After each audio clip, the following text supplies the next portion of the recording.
Ladies and gentlemen, Kangana Ranaut has been fighting for Sushant Singh Rajput. She's been seeking answers from the investigating agency and more importantly from the Maharashtra government. But as she seeks answers, she's been called names.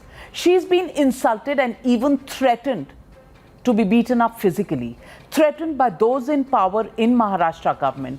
But Kangana Ranaut is not one to back off.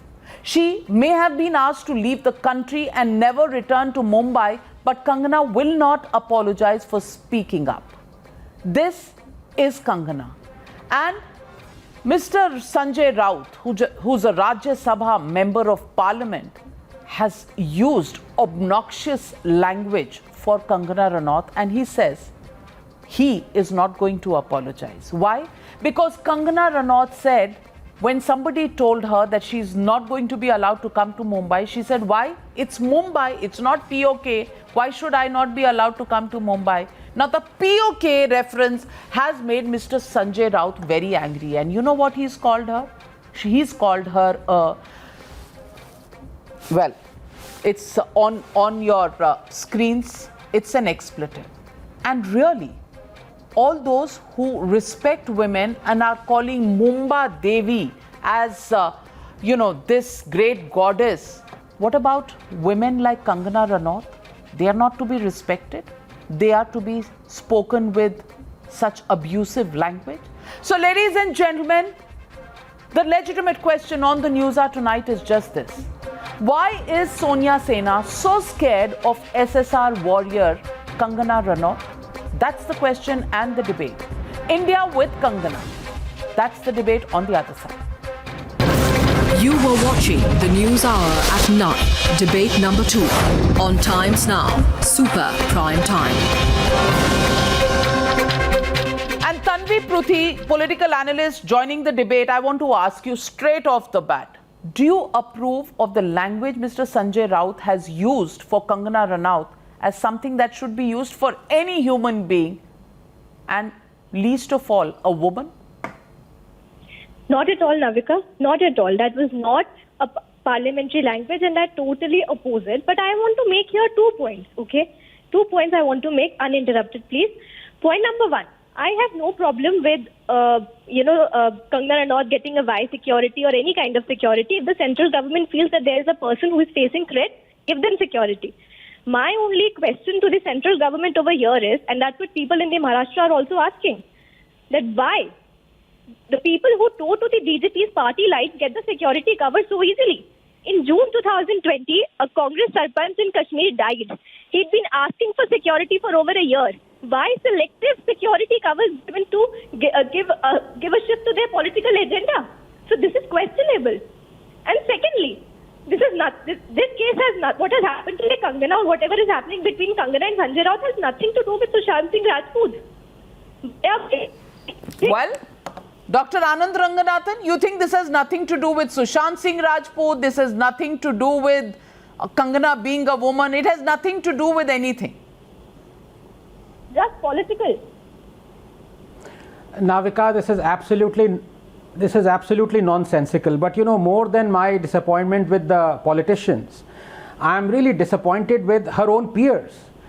Far from returning their statuettes, the award Wopsy gang is, I guess, polishing them instead with spit and brasso. One among their own is standing up to fascism, speaking truth to the power that matters, where she lives and works, where they live and work. Showing a mirror to these rent-a-penny minions who claim to speak truth to power but cower behind a lamppost like a wet cat at the mere mention of Shiv Sena or of this incestuous Bollywood club of debauched pretenders that throws some crumbs at them for a few woofs. They are calling her names, abusing her, twisting her words. She did not insult Mumbai, you liars. She was responding to threats made to her by your masters. I quote her, quote, Shiv Sena leader has given me an open threat and asked me not to come back to Mumbai. After Azadi graffitis in Mumbai streets and now open threats, why Mumbai is feeling like POK? Unquote. Mumbai feels oppressive to her because she is being threatened, abused, caricatured in street graffiti, represented on footpaths as steamy turd, all under the watchful eye of the state that has called her a haramkhor and ordered her not to come to Mumbai. Just like you can't visit POK even though it is part of India. Navika, please give me 30 seconds. You see, everyone's a fascist until the real fascist arrives. And when he does, these self-anointed guardians of freedom of speech and expression scamper back into their rat holes. These are the very muppets who were singing Ekla Chalo only the other day. Now they wave white flags and cheer the Sena of stormtroopers as it marches to destroy one of their own. You may disagree with Kangana, her ideas, ideology, work, acting, but when you choose to remain silent as she fights this incredible onslaught of state power, you reveal who you really are. Nothing more than a crest-carrying member of a marriage band in tacky epaulets and oversized uniform, playing the tune you have been ordered to, craning your neck so someone might swirl currency notes around your head and toss them up in the air. Go on, run and collect them. That's your dihadi. Bollywood, you stand exposed. And it didn't need no skimpy sari and a waterfall to achieve it. Your own naked silence has exposed you. Tehseen Poonawalla. I quote Kangana Ranaut, why is Mumbai feeling like POK? The place, and Devendra Fadnavis, Shalini, Devendra Fadnavis opposed that. She said the worst things about Mumbai police. I don't even want to go quoting it. Tehseen Poonawalla, you are reading half her sentence. You are not reading the full. And even then, does it deserve the abuse that was hurled at her? Does it deserve Abu Azmi's go away to Pakistan? Does it deserve that, Shweta Shalini? Absolutely not. In fact, I want to come back to Tehseen and tell him, I also choose to disagree with her. But please understand that we live in a democracy and you are chosen by the people to answer the questions.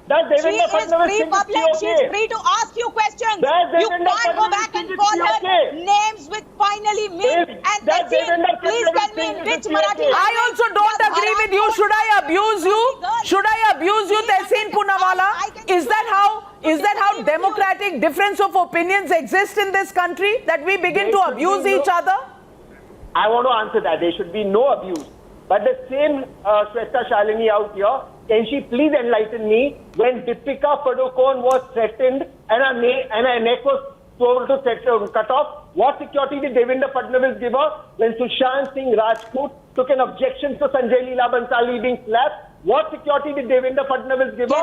And does Devendra Fadnavis agree that this is POK? Please understand, dear Tehseen, it is your Sanjay Raut who went ahead and talked about the assembly being like a Pakistani assembly in one of his own lectures. What are you talking about? And this is the man who goes back and calls people names. Well, I'm out of time, but as always, the last word goes to Dr. Anand Ranganathan. Doctor, you have just 30 seconds. Make your point. Fadnavis is going to flood campaign. Navika, there is a difference between general public, someone in general public abusing someone, and the whole state machinery going after one person. Can't you see the difference, my esteemed panelists? The whole state is after her. They're raiding her. They're abusing her. They're threatening her. They're threatening her family. What are you talking about? This is not some Twitter troll going after Kangana. Bollywood silence on drugs, Bollywood silence on nepotism, and now Bollywood silence on Kangana Ranaut. It really stinks. It stinks because these are people who will always protect themselves, who will always protect their cronies and question others. But if somebody doesn't belong to their class or their camp, then that person really doesn't matter. And why should the whole of the Maharashtra government, all lawmakers, go after one person, Kangana Ranaut? Not only abusing her, but threatening her with physical assault when she lands in Mumbai, and of course, sending the BMC to check the measurements of her office today, after so many years? Well, that seems very fair. BMC and Maharashtra government? Why be so unfair? That's the question people of India are asking, as they say, India with Kangana. Thank you very much to my panelists for joining me on the News Hour tonight. Goodbye from me, Padmaja Joshi. Up next, don't go away.